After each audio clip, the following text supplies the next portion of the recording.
Hi hello నమస్తే welcome to జనం మాట. నేను మీ స్వాతి. ఇప్పుడు చూస్తున్నట్టయితే మనతో పాటు ఉన్నారు ఏపీ స్టేట్ మహిళా జాయింట్ సెక్రటరీ రోజారాణి చౌదరి గారు. మేడం నమస్తే. నమస్తే మ్యామ్ చెప్పండి, ఇప్పుడు మనం చూస్తున్నట్టయితే మొన్న రీసెంట్గా జగన్మోహన్ రెడ్డి గారిపై రాయి అయితే వేయడం జరిగింది. అలా రాయి వేసినందుకు మీరు ఆపోజిట్గా గుండాలను పెట్టి వేయిస్తున్నారు అంటున్నారు. సమస్య లేదమ్మా. ఇప్పుడు ఏంటంటే రాయి వేయడము అనేది ఏంటంటే ఇప్పుడు కృష్ణా జిల్లాను తీసుకుంటే మనము పూర్వం ఫీడ్బ్యాక్ కూడా మీరు తీసుకోండి. ఎలక్షన్స్ వచ్చినప్పుడల్లా అనే కాదు, ప్రతిసారి కూడా ఎలిగేషన్స్ తీసుకురావడము, ప్రాబ్లమ్స్ క్రియేట్ చేయడం అనేది దానిలో మొట్టమొదట ఉండేది ఏంటంటే కృష్ణా జిల్లా పెట్టింది పేరు రౌడీయిజంకి. రంగా గారి దగ్గర నుండి అందరినీ కూడా ఇవాళ రోజున తీసుకొని మీరు హిస్టరీ తీసుకుంటే జరుగుతూనే ఉంటాయి. ఇప్పుడు ఎలక్షన్ బిఫోర్ అప్పుడు అంతే, మళ్ళీ ఇప్పుడు ఏంటంటే ముఖ్యంగా సిద్ధం సభల ద్వారా ఆయనకు వస్తున్నటువంటి ఏదైతే ఉందో ఒక జనాలు ఆయన ఒక దేవుళ్ళ లెక్క కొలవటం కావచ్చు, నిజమైన నాయకుడు అనేసి గుర్తించి సిద్ధం సభల్లో ఏ విధంగా రెస్పాన్స్ వస్తుందో, ప్రజల స్పందన ఎలా ఉందో ఇవన్నీ కూడా చూసి వాళ్ళల్లో ఏంటంటే ఆల్రెడీ ఓటమి భయం స్టార్ట్ అయిందని చెప్పుకోవాలి. ఇది అందరికీ తెలుసు. కాబట్టి ఏంటంటే దీన్ని ఎలా అడ్డుకోవాలి, ముఖ్యంగా పబ్లిక్ని ఎలా డైవర్ట్ చేయాలి వాళ్ళ థింకింగ్ని.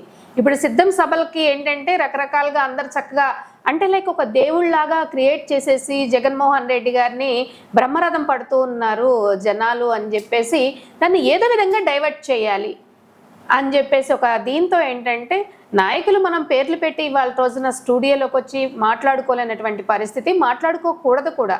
ఎందుకు అంటే ఎవరు ఏం చేశారు, ఎలా చేస్తున్నారు, ఉన్న పరిస్థితుల్ని ఎలా డైవర్ట్ చేయడానికి ట్రై చేస్తున్నారు, పబ్లిక్ను కావచ్చు, లీడర్స్ని కావచ్చు, ఈవెన్ మాలాంటి వాళ్ళని కావచ్చు, ఒక secondary grade leaders, third grade లీడర్స్ని కూడా మేము ఎంత కాన్సన్ట్రేషన్తో రాబోయే 20 days ఎలక్షన్స్కి ఏ విధంగా వర్క్ చేస్తున్నామో మా కాన్సన్ట్రేషన్ని పర్టికులర్గా డైవర్ట్ చేసే క్రమంలో ఇలాంటి చీప్ ట్రిక్స్ ప్లే చేస్తున్నారని అయితే మేము అనుకుంటా ఉన్నాం.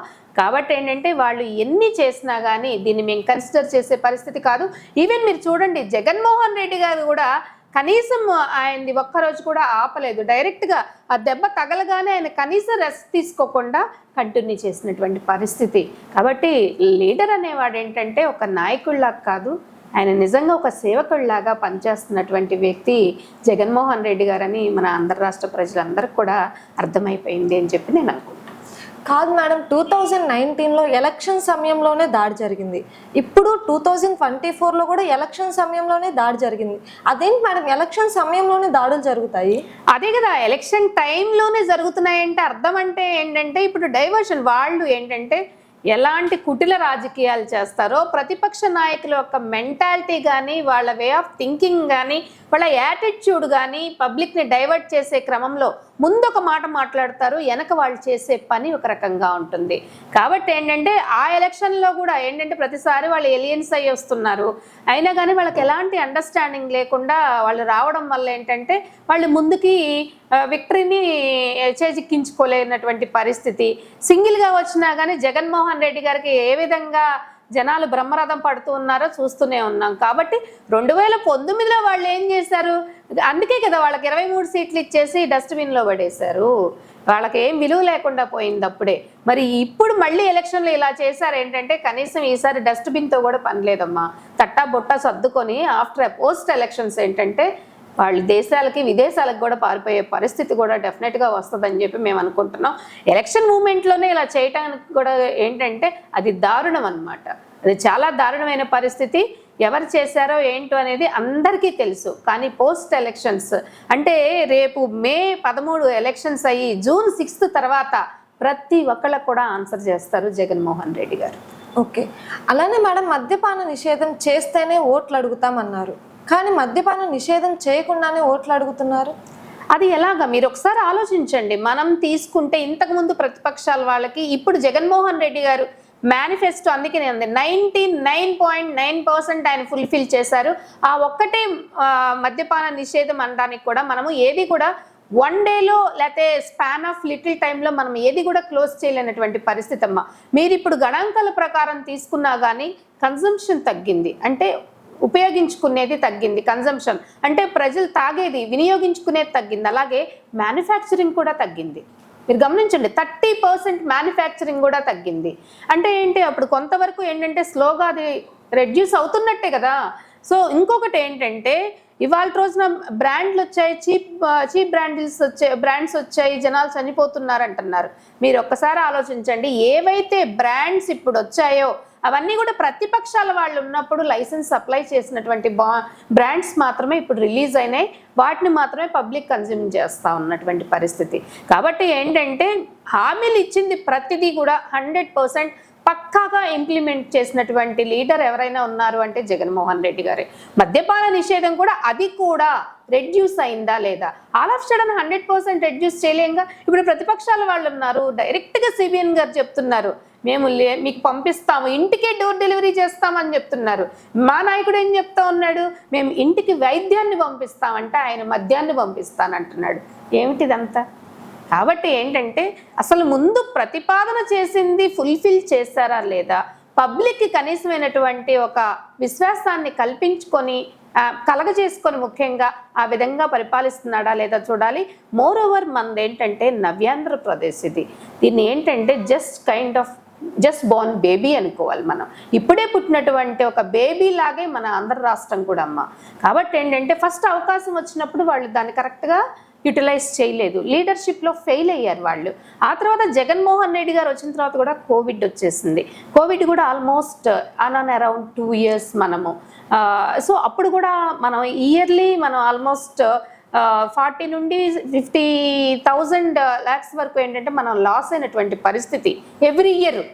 అలాంటిది ఏంటంటే ఓవరాల్ మనము ఆ కోవిడ్ టైంలో ఎంతో ఫండింగ్ మనము ఈ కోవిడ్ని మనము తట్టుకోవడానికి కావచ్చు, అప్పుడు వచ్చినటువంటి విపత్కర పరిస్థితుల కోసం ఆ మెడికేషన్ కావచ్చు అన్నిటికీ వాడటం జరిగింది. అయినా కూడా నెక్స్ట్ ఉన్నటువంటి 3 years టైంలోనే ఎన్ని ప్రతిపాదనలు చేసినా అన్నిటినీ కూడా ఫుల్ఫిల్ చేసి, ఈవెన్ ముఖ్యంగా మేనిఫెస్టోని ఆయన ఎంత కాన్ఫిడెంట్గా మేనిఫెస్టో రిలీజ్ చేశారో అంతే డెడికేటెడ్గా డిటర్మినేషన్తో 99.9% కూడా ఫుల్ఫిల్ చేసినటువంటి ఏకైక లీడర్ ఎవరైనా ఉన్నారు అంటే చరిత్రలో జగన్మోహన్ రెడ్డి గారేనమ్మా. ఓకే మ్యామ్, అలానే అసలు 2024లో మీకు ఎందుకు ఓటేయాలి, టీడీపీ కూటమికి ఎందుకు ఓటేయకూడదు? మాకెందుకు ఓటేయాలి అని అంటే ఇప్పుడు మేము ఆల్రెడీ మా లీడర్షిప్ 2019లో అధికార పీఠాన్ని అధిరోహించిన తర్వాత ఏవైతే మేము ఇచ్చామో ప్రతిపాదనలు అన్నీ కూడా ఫుల్ఫిల్ చేసుకుంటూ జనాలకి ఏమేమి అవసరమో ముఖ్యంగా ప్రయర్గా అంటే ముందుగా ఏమేమి అవసరమో అనేది వాటిని కాన్సన్ట్రేట్ చేసి అటు ఎడ్యుకేషన్ కావచ్చు, ఇటు హెల్త్ కావచ్చు, ఇటు ఇన్ఫ్రాస్ట్రక్చర్ పాయింట్ ఆఫ్ వ్యూ కావచ్చు, అన్నిట్లో కూడా ఆయన శ్రద్ధ చూపి ముఖ్యంగా పబ్లిక్కి మినిమం కనీస అవసరాలు అన్నీ కూడా ఆయన ఒక స్టేజ్కి ప్లాట్ఫామ్ వేసి మరీ కూడా ఒక స్టేజ్కి తీసుకురావటం జరిగింది అన్ని రకాలుగా అమ్మ. In any point of view. కాకపోతే ఎలిగేషన్స్ చేస్తూ ఉంటారు, అలాగా ఫండింగ్ ఇట్లాగా మిస్యూజ్ చేశారు అని. కానీ మీరు ఒకటి గమనించండి, ఇంతకుముందు ప్రతిపక్షాల వాళ్ళు ఉన్నప్పుడు ప్రతిదీ కూడా ఎలిగేషన్స్ వస్తూ ఉండేవి గవర్నమెంట్ లీడర్షిప్ మీద. ఇప్పుడు ఈ 5 సంవత్సరాల్లో మీరు తీసుకోండి, జగన్మోహన్ రెడ్డి గారి నాయకత్వం మీద ఒక్కటన్నా ఎలిగేషన్ వచ్చిందా? అది ప్రజలందరూ కూడా ఆలోచించాల్సిన అవసరం ఉంది అని అంటాను. కాబట్టి ముఖ్యంగా ఇప్పుడు గమనిస్తుంది ఏంటంటే ఎంతోమంది intellectuals, well qualified, well educated personalities కూడా ముందుకొచ్చి జగన్మోహన్ రెడ్డి గారి కోసం పబ్లిక్ని అవేర్నెస్ చేస్తున్నటువంటి పరిస్థితి మనం ఇవాళ రోజున చూస్తున్నాం. అందరూ కూడా ఇనిషియేషన్ తీసుకున్నారు ఒక బాధ్యతగా.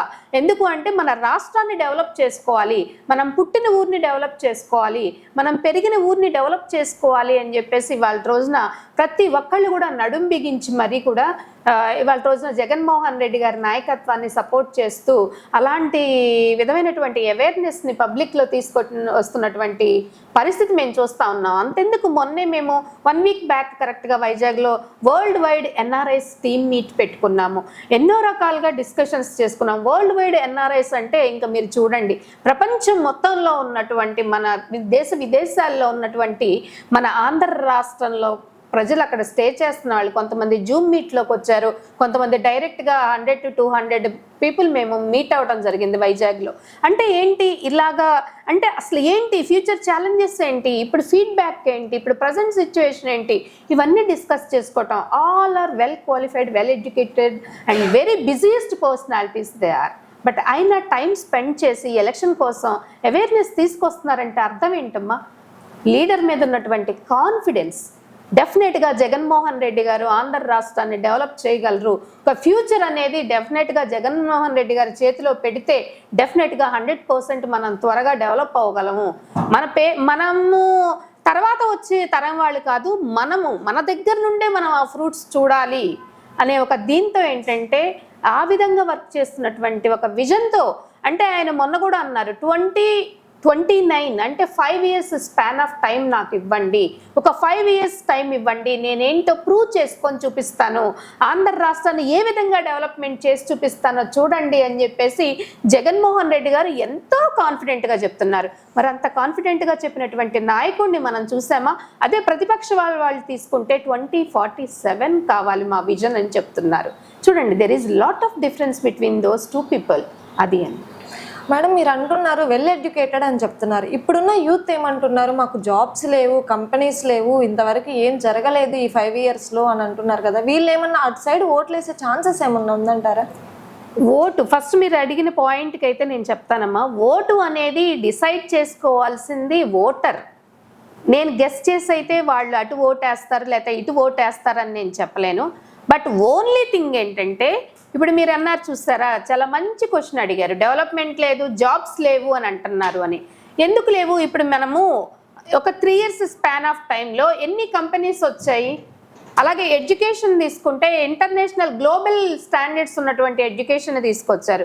హెల్త్ సెక్టార్ని తీసుకుంటే విలేజ్ క్లినిక్స్ కావచ్చు, అర్బన్ క్లినిక్స్ కావచ్చు, మెడికల్ కాలేజెస్ కావచ్చు, అలాగే ఫ్యామిలీ డాక్టర్ కాన్సెప్ట్ కావచ్చు, మెడిసిన్స్ హోమ్ డెలివరీ కావచ్చు, ఇలా తీసుకోండి. అలాగే మీరు ఇన్ఫ్రాస్ట్రక్చర్ తీసుకోండి. ఇన్ఫ్రాస్ట్రక్చర్ అనేది ముందు బేస్ అయ్యకుండా జాబ్స్ ఎలా వస్తాయి?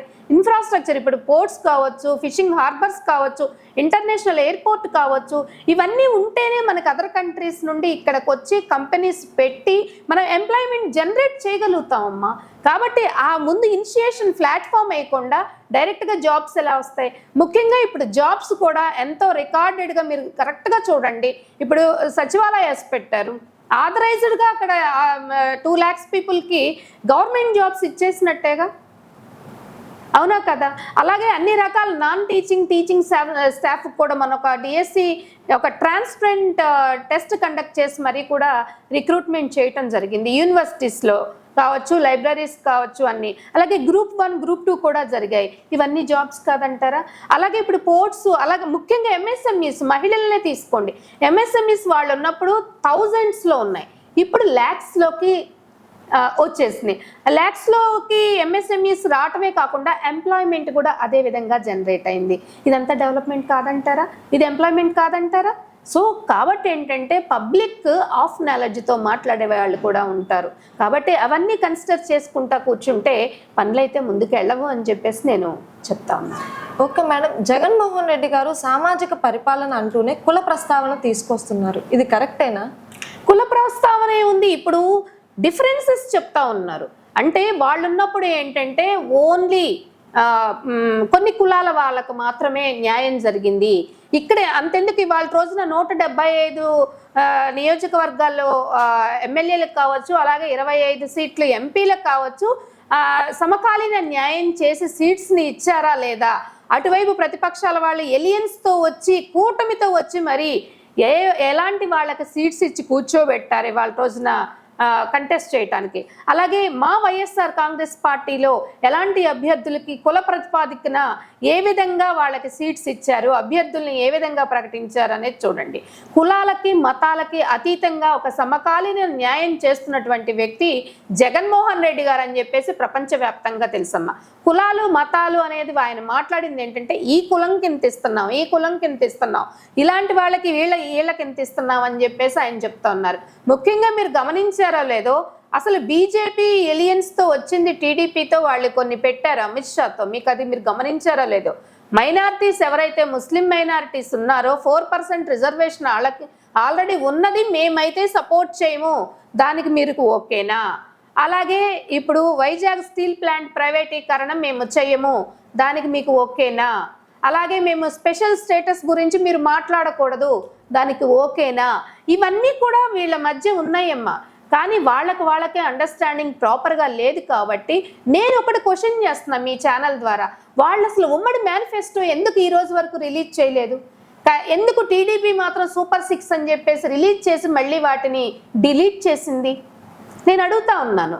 ఇప్పుడు అలవికాని హామీ లేదో సూపర్ 6 ద్వారా కొన్ని మొన్న ఏవైతే ఇప్పుడు 18 years నిండిన ప్రతి మహిళకి 1500 రూపాయలు ఇస్తాము, 20 లక్షల జాబ్స్ ఇస్తాము, లేదంటే నిరుద్యోగ భృతి అని చెప్పి, గ్యాస్ సిలిండర్స్ ఫ్రీగా ఇస్తామని చెప్పేసి, అలాగే ఫ్రీ బస్సు సర్వీస్ అని చెప్పేసి, ఇంకా ఇట్లా రకరకాల సూపర్ 6లు పెట్టుకుంటా మావి కాపీ పేస్ట్ చేసుకుంటా సూపర్ 6 అని రిలీజ్ చేశారు. మళ్ళీ ఎందుకు డిలీట్ చేశారు? ముఖ్యంగా ముగ్గురు కలిసి ఎందుకు ఎలియన్స్గా మీటింగ్స్ పెట్టట్లేదు? ఇప్పుడు నియోజకవర్గాలు ఉంటాయి, నియోజకవర్గాల్లో కలుస్తున్నారు. కానీ మొన్న మోడీ గారు ఒకసారి వచ్చి వెళ్ళారు, కానీ ఆ రోజు మోడీ గారు ఏమీ మాట్లాడకుండా వెళ్ళిపోయారు. మరి ప్రజలు ఏమైనా అర్థం చేసుకోవాలి? అక్కడే మనకు అర్థమైపోతుంది, మైనారిటీ ఓట్లు, ఎస్సీ ఎస్టీల ఓట్లు బీజేపీకి సపోర్ట్ చేయవు కాబట్టి టీడీపీకి వాళ్ళ ఓట్లు వెళ్ళే పరిస్థితే లేదు. కాబట్టి ఆటోమేటిక్గా ఇవాళ రోజున మీరు చూస్తే ఎవరైతే జనసేనలో ఉన్నారో వాళ్ళు కావచ్చు, అలాగే కొంతమంది టీడీపీలో ఉన్నారు, కొంతమంది బీజేపీలో ఉన్నారు, అలాంటి వాళ్ళు ఎవరైతే అసంతృప్తితో ఉన్నారో అది సహజాతి సహజం. వాళ్ళందరూ కూడా ఇవాళ రోజున మాకు సిద్ధం సభ ద్వారా, మేము సైతం సిద్ధం సభ ద్వారా జగన్మోహన్ రెడ్డి గారు యాత్ర చేస్తున్న క్రమంలో ఎంతో మంది కూటమిగా వచ్చి మా వైసీపీలో చేరుతున్నటువంటి పరిస్థితి, వలసలు వచ్చేస్తా ఉన్నారు. ఇంకా చూస్తూ ఉండండి, ఇంకా రాబోయే వారం 10 రోజుల్లో డెఫినెట్గా ఖాళీ అయిపోయినా కానీ వాళ్ళ కూటమి ఆశ్చర్యపోక్కర్లేదు. కాబట్టి వలసలు కూడా ఆ విధంగా వస్తూ ఉన్నాయి. ఇక్కడ ఏంటంటే మాకు కులాలకి మతాలకి అతీతంగా ఇక్కడ జరుగుతుందమ్మా లీడర్షిప్. కాబట్టి ఏంటంటే మా నాయకుడు మాట్లాడారు అంటే ఎవరి గురించైనా పర్టికులర్గా మాట్లాడాల్సి వచ్చినప్పుడు మాత్రమే ఆ కులం ప్రసక్తి, మతం ప్రసక్తి తీసుకొస్తారు తప్ప అదర్వైజ్ మాకు అందరూ ఒకటే, మేమంతా ఒకటే. ఓకే, 3 రాజధానులు అన్నారు కదా మేడం, ఇప్పటికీ ఒక్కటి కూడా లేదు. ఇంకెన్నాళ్ళు ఇలా కబుర్లు చెప్తా ఉంటారు? ఒకటి లేదు అని ఎలా చెప్తారు మీరు? ఇప్పుడు రాజధాని, ఇప్పుడు అమరావతి రాజధాని కాదు అని అయితే మా నాయకుడు అనలేదు. ఆల్రెడీ ఇది మనందరి రాజధాని అమరావతి కూడా అని చెప్పేసి ఆయన సభల్లో కూడా ప్రసంగించడం జరిగింది. ఇప్పుడు వైజాగ్ని తీసుకొని, వైజాగ్లో ఎంత డెవలప్మెంట్ చేస్తున్నారమ్మా? వైజాగ్ ఎందుకు అక్కడ డెవలప్ చేస్తున్నారు? మనకి రిసోర్సెస్ అన్నీ కూడా అక్కడ ఉన్నాయి. కాబట్టి ఏంటంటే మనము లో ఫండింగ్ అంటే తక్కువ బడ్జెట్ అంటే దీనిలో ఉన్నాం కాబట్టి ముందు అక్కడున్న వనరులను ఉపయోగించుకుంటే కొంచెం ఫాస్ట్గా మనం ముందుకు వెళ్ళగలము అని చెప్పేసి ఏంటంటే అక్కడ ఉన్న ఇప్పుడు పోర్ట్స్ ఉన్నాయి, హార్బర్స్ ఉన్నాయి, అలాగే ఇంటర్నేషనల్ ఎయిర్పోర్ట్ కూడా అక్కడ పెట్టి ఆల్రెడీ ఉన్నదానికి ఇంకొంచెం ఎక్స్పాండ్ చేస్తే మనకేంటంటే ఇంపోర్టు ఎక్స్పోర్ట్స్ కావచ్చు ఇవన్నీ కూడా ఈజీగా ఉంటుంది అని చెప్పేసి అక్కడ పెట్టి అక్కడ డెవలప్మెంట్ చేస్తున్నటువంటి పరిస్థితి. వైజాగ్లో ఎంత బ్యూటిఫుల్గా చేశారమ్మా. ఈవెన్ పార్కుల దగ్గర నుండి హైవేస్ కావచ్చు, ఇప్పుడు 6 లైన్ హైవేస్ కూడా ఎక్స్ప్రెస్ వేస్ వేశారు, పార్క్స్ ఎంత డెవలప్ చేశారు. సో ఏంటంటే అదాని సెంటర్ స్టార్టప్స్ కోసం, అలాగే ఆంధ్ర యూనివర్సిటీని ఎంత బాగా డెవలప్ చేస్తున్నారు. ఈ విధంగా చెప్పుకుంటా పోతే ఏంటంటే అన్ని రకాలుగా ఈవెన్ వైఎస్ రాజశేఖర్ రెడ్డి గారు ఉన్నప్పుడు స్టార్ట్ చేసి స్టోన్ వేసినటువంటి కొన్ని ప్రాజెక్ట్స్ కూడా, నీటిపారుదల ప్రాజెక్ట్స్ కూడా, ఎన్నో ప్రాజెక్ట్స్ని వాళ్ళ రోజున వాళ్ళ తనయుడు అయ్యుండి ఎంతో నిజంగా చెప్పుకోవాలంటే పైనుండి కూడా రాజశేఖర్ రెడ్డి గారు చాలా గర్వంగా ఫీల్ అవుతా ఉండుంటారు అనుకుంటున్నాను. ఎందుకంటే అలాంటి కొడుకుని ఆయన కన్నందుకు ఎంతమంది మనందరి కోసం అంత అవసరమమ్మా. ఆయన ఎంత కష్టపడుతూ ఉన్నారు ఒక విధంగా చెప్పాలంటే. అందరూ ఏకాకిం చేసి మరీ కూడా ఫైట్ చేస్తున్నా మనందరి కోసం, మన డెవలప్మెంట్ కోసం, మన సుఖం కోసం, సంతోషం కోసం, ఆంధ్ర రాష్ట్ర ప్రజలందరి కోసం, ఆంధ్ర రాష్ట్ర అభివృద్ధి కోసం ఏ విధంగా కష్టపడుతున్నారో, ఎలాంటి ప్రతిపాదనలు చేస్తున్నారో, ఒక చారిత్రాత్మక నిర్ణయాలని తీసుకుంటూ అందరినీ ఆశ్చర్యపరుస్తున్నారో కూడా మనందరం చూస్తూ ఉన్నాం. కాబట్టి రాజధాని లేదు అని చెప్పేసి మాట్లాడుకోవాల్సిన అవసరం అయితే ఇక్కడ లేదు. ఏ విధంగా ఇక్కడ పరిపాలిస్తున్నాము అనేది అందరికీ తెలుసు. కాబట్టి ఏంటంటే ఏవైతే నిన్న ఇవ్వాలే అనుకుంటా ఈవెన్ వివేకా హత్య కేసుని అది ఒక పర్సనల్ ఫ్యామిలీ ప్రాబ్లంని తీసుకొచ్చి నాయకులు, ఎలియన్స్లో ఉన్న నాయకులు అందరూ కూడా గేమ్ ప్లే చేస్తున్నటువంటి పరిస్థితి. ఇవాళ తీర్పిచ్చేసింది కోర్టే. ఎవరు కూడా వివేకా హత్య గురించి దయచేసి ఎవరు మాట్లాడొద్దు, మాట్లాడకూడదు అని చెప్పేసి కోర్టే ఒక తీర్పునిచ్చినటువంటి పరిస్థితి. ఇక్కడ ఎలియన్స్ వాళ్ళు ఏదైనా ఒక ప్రతిపక్షాల వాళ్ళు వచ్చినప్పుడు ఆంధ్ర రాష్ట్ర ప్రజల గురించి కావచ్చు, వాళ్ళు చేయాలనుకుంటున్నటువంటి ప్రతిపాదనల గురించి ఒక్కళ్ళు కూడా మాట్లాడట్లేదు. కామెంట్స్ ఆల్రెడీ జరిగిన దాని మీద కామెంట్స్ మాట్లాడుతూ ఉన్నారు, జరిగిన ప్రభుత్వం గురించి మాట్లాడుతున్నారు, కానీ ఆ ప్రభుత్వం వస్తే ఏం చేస్తాం అనేది ఒక్కళ్ళు కూడా మాట్లాడట్లేదు. కాబట్టి ఇది ప్రతి ఒక్కళ్ళు కూడా ఆలోచించాల్సిన అవసరం ఎంతైనా ఉంది అని చెప్పేసి ఈ మీడియా ముఖంగా అందరినీ కూడా కోరుకుంటా ఉన్నాను. ఆ విషయంగా మాత్రం వాళ్ళు క్యాంపెయినింగ్లో వచ్చి ఏం మాట్లాడుతున్నారో కనీసం వాళ్ళు ఏదైనా విశ్వాసాన్ని కల్పిస్తున్నారా లేదా అని చెప్పి ప్రతి ఒక్కళ్ళు కూడా ఆలోచించాలని చెప్పి కోరుకుంటున్నానండి.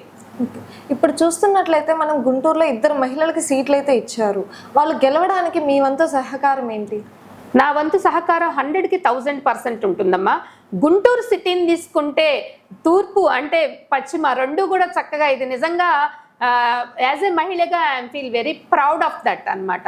అలాగే మా గుంటూరు జిల్లాను తీసుకుంటే 4కి ఇచ్చారు.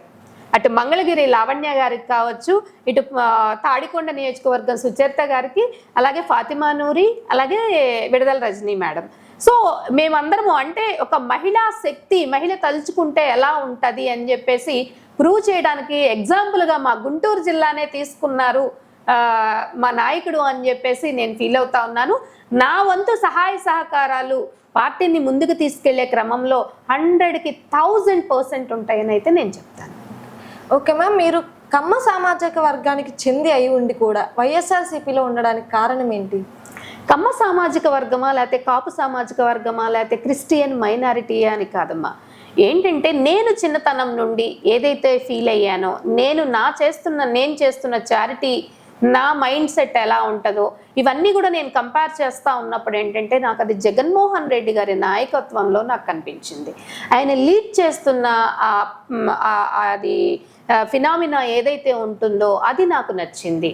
కాబట్టి ఏంటంటే ఆయన ఏదైతే చెప్పారో అదే చేస్తారు. ఆ ట్రాన్స్పరెన్సీ, డెడికేషన్, ఆ కమిట్మెంట్, ముఖ్యంగా ఎదుటి వాళ్ళ మీద ఆయనకున్నటువంటి ఒక జాలి కావచ్చు, ఏదైనా ఇమీడియట్గా చెప్పగానే ఆయన రెస్పాండ్ అయ్యే విధానం కావచ్చు, ఇవన్నీ కూడా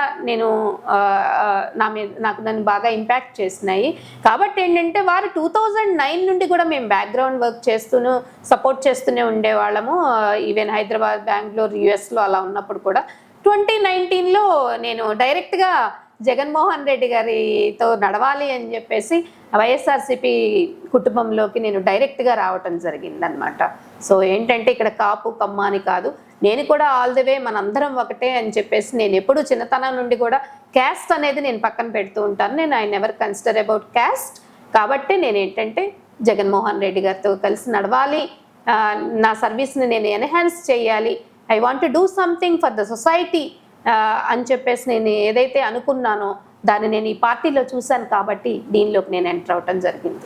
ఓకే మేడం, మీరు కమ్మ సామాజిక వర్గానికి చెంది అయి ఉండి కూడా ఎవరైతే ఉన్నారో ఇప్పుడు జగన్మోహన్ రెడ్డి గారి పరిపాలన మంచిగా ఉంది, వాళ్ళకి సపోర్ట్ చేయాలని వచ్చారంటున్నారు. అలానే మీకు వైఎస్ఆర్సీపీలో పనిచేసిన మీకు ఎలాంటి గౌరవం ఇచ్చారు వాళ్ళు? All the way they are giving respect to me అమ్మ. ఎందుకంటే నేను 2019లో అంటే మ్యాటర్ ఆఫ్ 5 years, రైట్? 5 yearsలో ఒక విధంగా చెప్పాలి అంటే ఒక రాష్ట్ర పదవి నేను తెచ్చుకోగలిగాను స్పాన్ ఆఫ్ టైంలో అంటే అక్కడే తెలిసిపోతుంది. ఎవరైతే డెడికేటెడ్గా వర్క్ చేస్తారో, కట్టుబడి ఉంటారో విలువలకి, అలాంటి వాళ్ళకి డెఫినెట్గా ప్రయారిటీ ఎక్కడైనా ఉంటుంది. ముఖ్యంగా ఈ పార్టీలోకి నేను వచ్చిన స్పాన్ ఆఫ్ 5 years టైంలో నేను ఒక స్టేట్ పదవి పొందగలిగాను అంటే అక్కడే అర్థమవుతుంది కదా వాళ్ళకి ఏంటంటే కాపునా కమ్మ కాదు, వాళ్ళకి కావాల్సింది షీఈస్ వర్కింగ్ ఆర్ నాట్, డెడికేటెడ్గా వర్క్ చేస్తుందా లేదా, పార్టీకి ఎంతవరకు కట్టుబడి ఉంటుంది, పార్టీ విలువలకి పార్టీ పారామీటర్స్ని క్రాస్ చేయకుండా వర్క్ చేస్తుందా లేదా, అందరితో టీం వర్క్ చేస్తుందా లేదా, ముఖ్యంగా చెప్పింది చెప్పినట్లు ఫాలో అవుతుందా లేదా, ఇవన్నీ చూస్తారమ్మా. నిజంగా నా మీద ట్రస్ట్ ఉంది కాబట్టే నాకు తెలిసి నాకు ఒక రాష్ట్ర పదవి కూడా వాళ్ళు నాకు ఇచ్చి వాళ్ళ రోజున రెస్పెక్ట్ చేశారు అని అనుకుంటున్నాను. ముఖ్యంగా ఎవరైతే ఉన్నారో సజ్జల రామకృష్ణారెడ్డి గారు కావచ్చు, విజయసాయి రెడ్డి గారు కావచ్చు, లోకల్గా అప్పిరెడ్డి గారు కావచ్చు, ఎవరైతే మెయిన్ హెడ్స్ ఉన్నారో పార్టీలో అందరూ కూడా నన్ను చాలా గౌరవంగా, చాలా ఆప్యాయంగా పలకరిస్తారు. నాకు ఇవ్వాల్సిన రెస్పెక్ట్ నాకు ఇస్తారు. కాబట్టి నేను హ్యాపీగా, I'm very happy in this అండి వైఎస్ఆర్ కాంగ్రెస్ పార్టీ.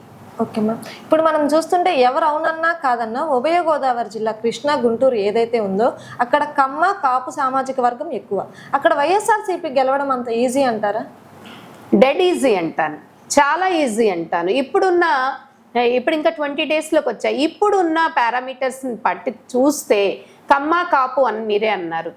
కమ్మ కాపుని తీసుకుంటే వాళ్ళు ఎలియన్స్గా వచ్చి ఎవరికి ఎలాంటి ప్రయారిటీస్ ఇచ్చి సీట్స్ అలాట్ చేశారు, అలాగే కాపు సామాజిక వర్గం వాళ్ళకి ఎలాంటి ప్రయారిటీస్ ఇచ్చారు అపోజిషన్ వాళ్ళు.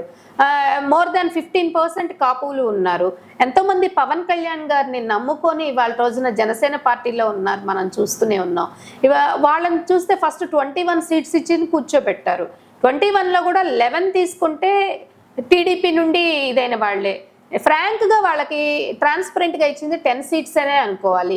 బీజేపీకి 10, అలాగే పవన్ కళ్యాణ్ గారికి 10 ఇచ్చారు. అవుట్ ఆఫ్ 175లో 20 సీట్సే వాళ్ళు బీజేపీకను జనసేనకి ఇవ్వటం జరిగింది. మిగిలిందంతా టీడీపీయే కదా. వాళ్ళకి ఏ విధంగా మరి సామాజిక న్యాయం చేశారండి? గుంటూరు కృష్ణా జిల్లాల్లో కూడా వాళ్ళు అంతే చేశారు కదా. కాబట్టి ఏంటంటే నాకు తెలిసి అది చాలా డెడ్ ఈజీ అని చెప్పేసి నేను అనుకుంటా ఉన్నాను. ముఖ్యంగా చూస్తూ ఉండండి, వార్ వన్ సైడ్ అయిపోతుంది అనేసి అయితే నేను అనుకుంటున్నాను. అసలు విశాఖపట్నాన్ని కూడా ఇప్పుడు మనము రాజధానిగా ఇంప్లిమెంట్ చేయడానికి కారణం కూడా అక్కడ ఓన్లీ సీట్ల కోసం అని చెప్పి అంటున్నారు కదా. సీట్స్ కోసం అని కదా, ఆల్రెడీ నేను చెప్పానమ్మా. అక్కడ మనకి న్యాచురల్ రిసోర్సెస్ డెవలప్ చేయడానికి మనకు కావలసిన విధంగా పుష్కలంగా ఉన్న ప్రాంతం ఏదైనా ఉంది ఆంధ్రప్రదేశ్లో అంటే Vizag. Most of the people are educated in Vizag. Most of the facilities are there in health sector కావచ్చు, మౌలిక సదుపాయాల వైజ్గా కావచ్చు. అంటే మనకి పోర్ట్లు ఉన్నాయి, యూనివర్సిటీస్ ఉన్నాయి, అలాగే ఎడ్యుకేటెడ్ పర్సనాలిటీస్ ఉన్నారు. అక్కడ తీసుకుంటే కంపెనీస్ కానీ ఏదైనా కానీ ఈజీగా మనం ఏదైనా గ్రోత్ చేయడానికి, డెవలప్ చేయడానికి వైజాగ్ మనకి చాలా ఈజీగా మనం దాన్ని చేయొచ్చు. కాబట్టి స్పాన్ ఆఫ్ టైంలో మీరు ఆలోచించండి. వేరే అదర్ ప్లేస్లో అయితే అంత డెవలప్మెంట్ మనం చేయగలమా? అంత ఇన్ఫ్రాస్ట్రక్చర్ మనకి ఇక్కడ ఉందా? వైజాగ్ కాబట్టే మనము స్టార్టప్స్, అదానీ సెంటర్స్ కావచ్చు, ఇన్ఫోసిస్ కావచ్చు, విప్రో కావచ్చు, అలా డిఫరెంట్ కంపెనీస్ కూడా, అలాగే ports, international airport, Bhogapuram airport మనం చూడండి, అది 300 పైన ఎకరాల్లో అది ఎస్టాబ్లిష్ చేస్తున్నారు. అలాగే మనకి రవాణా అంటే మనకి ఇప్పుడు సముద్రం ఉండడం, సీషోర్ ఉండడం వల్ల అక్కడ ఇంపోర్ట్, లాజిస్టిక్స్ కూడా మనం ఈజీగా చేయగలుగుతాం అక్కడ. సో ఇవన్నీ కూడా బేస్ చేసుకొని మాత్రమే అక్కడ వైజాగ్లో ఇవన్నీ కూడా చేయటం జరిగింది. అంతేగాని రాజకీయాలు చేయొచ్చు అనుకుంటే ప్రతిదీ మనం రాజకీయం చేయొచ్చమ్మా. ప్రతి చిన్న విషయాన్ని రాజకీయం చేయొచ్చు, కానీ ఇది అంత సింపుల్ థింగ్ కాదు. ఒక వైజాగ్ని మనం డెవలప్ చేశాము అంటే ఇవాళ రోజున కొంచెమన్నా కొంతమంది అదర్ కంట్రీస్ నుండి వచ్చి ఇక్కడ పెట్టుబడులు పెడుతున్నారు అంటే అట్లీస్ట్ అక్కడ ట్రాన్స్పోర్ట్ కావచ్చు, మిగిలిన ఫెసిలిటీస్ కావచ్చు కరెక్ట్గా ఉన్నాయి కాబట్టి ఆ మాత్రం వచ్చి కనీసం వాళ్ళని సాటిస్ఫై చేసి మనకు పెట్టుబడులు తెచ్చుకోగలిగాము అని అయితే నేను కాన్ఫిడెంట్గా చెప్పగలను. అందుకు మాత్రం అక్కడ వర్క్ చేస్తున్నారు, కానీ ఏదో గెలుస్తారు సీట్లు గెలవరు అనేది ఏంటంటే అది ఆఫ్ నాలెడ్జ్తో మాట్లాడే మాటనైతే నేను అంటాను. ఇప్పుడు ఎక్కడ ఏ ప్లాట్ఫామ్ చూసినా మనం సోషల్ మీడియా పరంగా పెమ్మసానే కనిపిస్తున్నారు. అసలు మీ పరిస్థితి ఏంటి? పెమ్మసాని గారు ఏంటంటే నాన్ లోకల్ అమ్మా. ఇప్పుడు కొత్తగా వచ్చారు కాబట్టి పబ్లిసిటీ ఎక్కువ చేసుకోవాలి. ఇవాళ మా కిలారి రోసయ్య గారు ఉన్నారంటే ఆయన పక్కా లోకల్, అంటే ఆయన ఒక రైతు కుటుంబం నుండి వచ్చారు. అలాగే వాళ్ళ ఫ్యామిలీ ఉమారెడ్డి వెంకటేశ్వర్లు గారు ఎన్నో సంవత్సరాల నుండి రాజకీయాల్లో ఉన్నారు. ఆయన పొన్నూరు మీరు ముఖ్యంగా తీసుకుంటే దాదాపు 30 సంవత్సరాల తర్వాత ఎప్పుడు టీడీపీ అడ్డా అనుకుంటారు. ధూళిపాళ్ల నరేంద్ర గారు కావచ్చు, వాళ్ళ ఫాదర్ కావచ్చు, వాళ్ళు లీడ్ చేస్తూ ఉన్నారు పొన్నూరుని.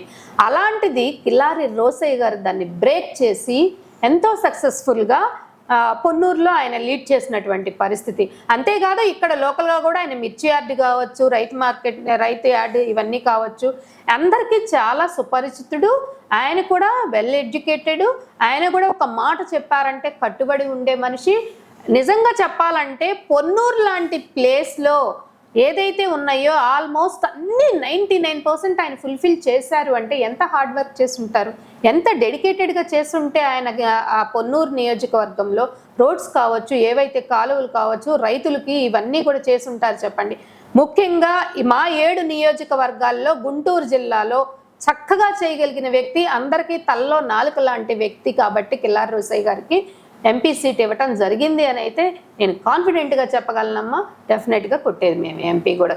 ఇంకా పెమ్మసాని గారు కనిపిస్తున్నారా అంటే ముందు మరి ఇంట్రడ్యూస్ చేసుకోవాలి కదా, ఆయన ఫేస్ ఎవరికి తెలీదు. కాబట్టి ఏంటంటే కంపల్సరీ ఆయన ముందుకు రావాలి. మేము ఇవి చేస్తాం అవి చేస్తామని చెప్పాలి. డబ్బు ఒక్కటే సరిపోదు కదమ్మా, డబ్బు ఉంటే సరిపోతుందా? మనకు అందుబాటులో ఉండాలి. ఆయన మరి అదర్ కంట్రీస్ నుండి వచ్చారు, ఇక్కడ సెటిల్ డౌన్ అవుతారా?